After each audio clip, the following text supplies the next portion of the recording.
옛 어른들이 그랬던가. 헌독이 새독을 친다고.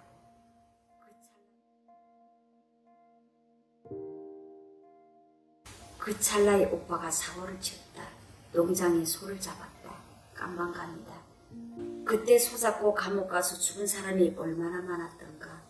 하지만 이렇게 죽고 저렇게 죽을 바에야 하고 소도둑이 늘어나는 판에 우리도 소고기나마 배불리 먹어보자 하는 마음이 들었다. 나도 참을 수가 없었다. 다른 짐승은 소리나서 불편하지만 소라는 물건은 큰 눈을 뒤적거리며 눈물만 흘리는 것 같았다. 나도 살고 싶었다. 근데 잘 되는 놈은 엎어지면 떠감지 엎어지고 재수없는 놈은 뒤로 넘어져도 코가 깨진다고 밤중에 누구도 몰래한 도둑질이 걸릴 줄이야. 한밤중에 뼈를 찝는 소리에 동네 경비가 듣고 신고를 했다.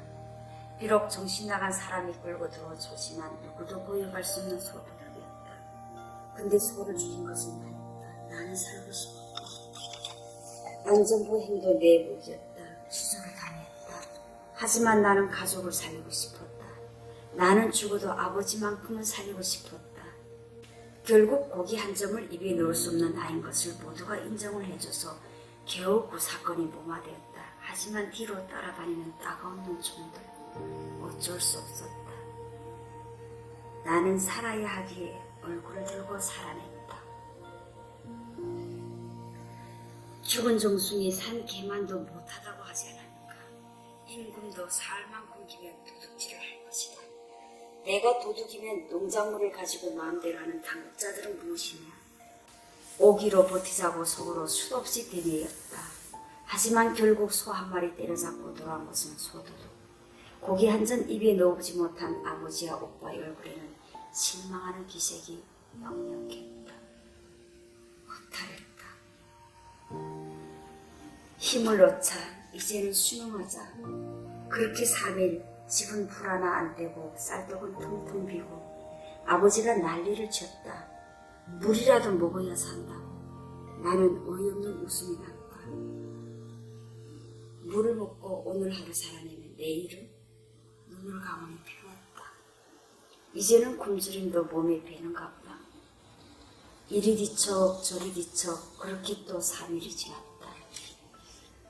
그나마 소뼈물이라도 우려드셔서 그런지 아버지 눈빛은 그나마 생기가 느껴졌다. 아버지는 딸이 죽을까봐 이웃에 가서 쌀 한 대를 얻어주었다. 아버지께서는 죽을 끓여주시며 먹으라고 재촉하셨다. 오빠 역시 밤 침대에 누워서 내 자세 그대로 흉내를 냈다.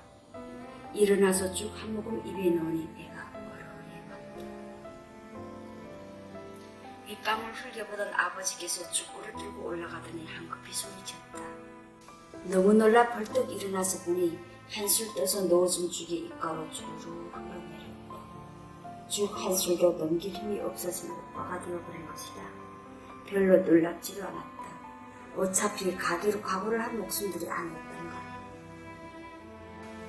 다음날 바로 장례를 했다. 그래도 철상판에 눕혀놓으니 사람이 있는 것 같아서 실감이 안 났다. 오빠가 죽었다는 것이 실감이 나지 않았다. 무덤은 만들었지만 비석은 없었다. 총각 무덤이라서 불편했다. 눈물도 나에겐 사지처럼 느껴졌다. 내 눈에는 눈물도 안 났다. 오히려 옆에서는 대성통곡들을 해댄다. 잿밥으로 올려놓은 이밥 한 그릇. 그걸 보는 아버지 눈에 빛이 났다. 둘이니 누가 먹을시라 뚝딱 주셨다. 그 길로 집으로 돌아왔다. 텅 빈집. 그나마 정신은 났어도 사람이 들어오면 빛이 없는 멀은 눈으로 멀뚱멀뚱 쳐다보던 그 얼굴이 안 보였다. 갑자기 집이 썰렁해졌다. 나는 그제서야 쏟아져 나오는 눈물을 멈출 수가 없었다.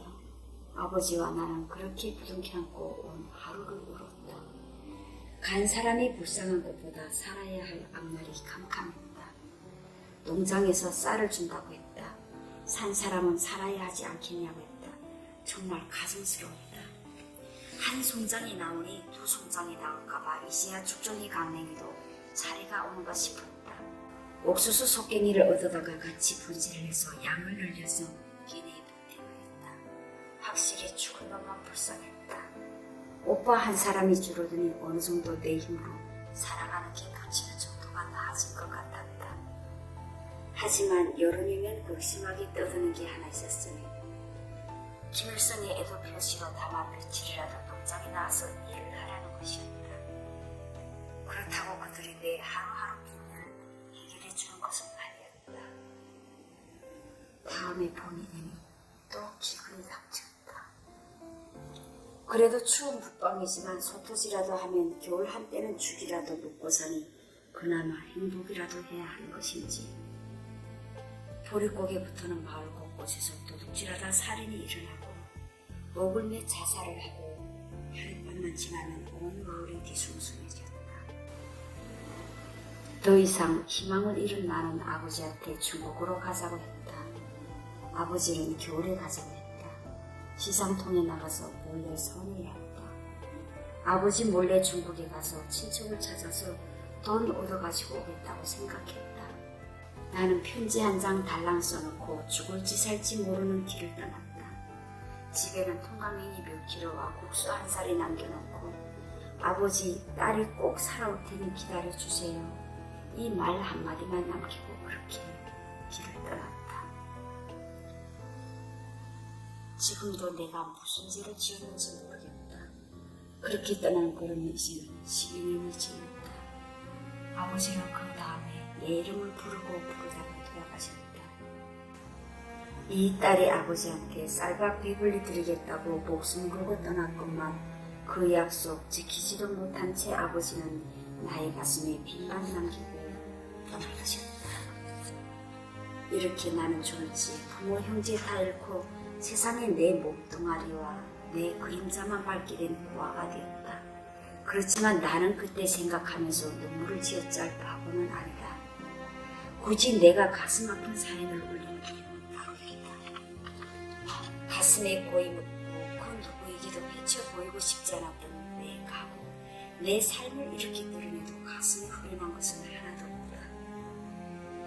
단지 그 누가 북한 땅에서 태어난 사람치고 고생이 없었으려면 우리의 이 고생이 왜 생겼는지를 따져보아야 할 것이다.